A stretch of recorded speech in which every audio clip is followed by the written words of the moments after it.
Your local news authority. Local, in-depth, community. You're watching KFDX3 News at 10. This is an epidemic, for God's sake, and it has to stop. President Joe Biden delivering on his first major action on gun control since taking office. Hello, thank you for joining us. I'm Lauren Linville. And I'm Daryl Franklin. The president's actions come after recent shootings at his pledge he made last month on what he called common sense steps to address gun violence. The new steps will include a move to crack down on ghost guns, which are homemade firearms that lack serial numbers. Those serial numbers are used to trace the guns. Ghost guns are often purchased without a background check. But the actions from the president are limited and will likely face legal opposition from gun rights activists. These activists believe any effort to limit access is a violation of the Second Amendment. Not going to make us any safer. It just infringes on our Second Amendment rights. Let's be really clear. Every single day that we wait, more Americans die. Last month, the House passed two bills that would expand and strengthen background checks for gun sales and transfers. Any gun control legislation would require 60 votes to pass in the Senate. Texomans are reacting to President Biden's executive orders tightening gun restriction laws. As Brett Vetter shows us, the hot button issue has both sides of the debate sounding off tonight.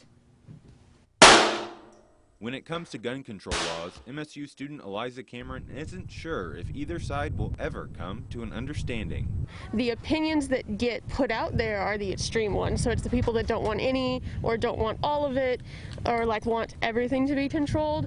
And that's what people hear. So it might be harder to change everyone's mind if they think that like none of us are on the same page. Especially in a country that is so diverse.